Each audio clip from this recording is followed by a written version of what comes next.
श्री स्वामी समर्थ. आपल्या सर्वांना माहिती आहे, येत्या 22 जानेवारी 2026ला माघी गणेश जयंती.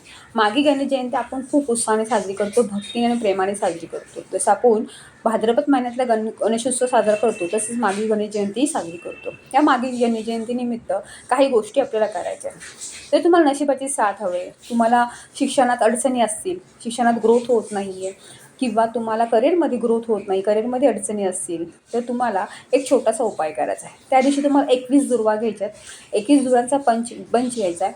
त्याला तुम्हाला हळदीच्या पाण्यामध्ये डीप करायचं आहे आणि त्याला उजव्या हातात डीप केला की तुम्ही उजव्या हातामध्ये धरा. उजव्या हातामध्ये धरला तुम्हाला 11 वेळा अथर्वशीर्षाचं पठण करायचं आहे.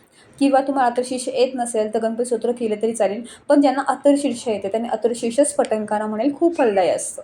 आणि मग ती 21 दुर्वाचा बंच आहे तो तुम्ही गणपती बाप्पाच्या मंदिरामध्ये जाऊन, मंदिरातच जा, घरी नाही, मंदिरात जावा आणि तिथे गणपती बाप्पाच्या पायावरती अर्पण करा. हा उपाय तुम्हाला तुमच्या करिअरमध्ये ग्रोथ भेटेल, मुलांच्या शिक्षणामध्येही तुम्हाला ग्रोथ दिसेल, तुम्हाला 100% रिझल्ट भेटेल.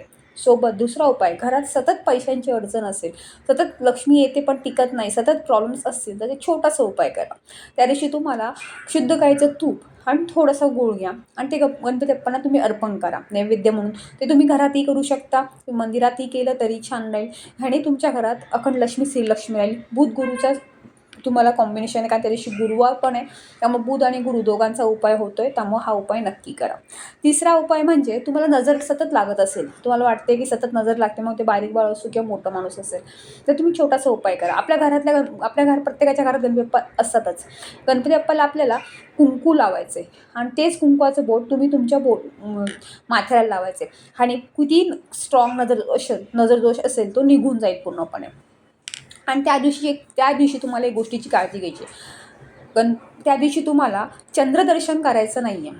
कारण की माघी गणेश जयंतीला जर चंद्रदर्शन केलं तर तुमच्यावर खोटे आरोप येतात, चोरीचे आरोप, कोणतेही खोटे आरोप येतात. त्यामुळे त्या दिवशी तुम्हाला रात्री 9:19 चंद्रदर्शन करायचं नाही आहे. ह्या गोष्टीची काळजी घ्या, नाही ते विनाकारण तुमच्यावर नको ते संकट येऊन पडेल.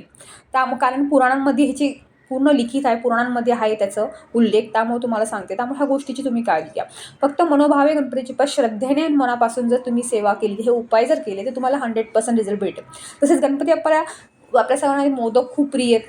मोदक झाले, बुंदीचे लाडू झाले, मोतीचूरचे लाडू झाले, हे गणपती बाप्पाला खूप प्रिय आहेत. त्यामुळे तुम्ही जर मंदिरातही गणपती बाप्पाला मोतीचूरचे लाडू किंवा मोदक जरी अर्पण केले तरी छान राहील.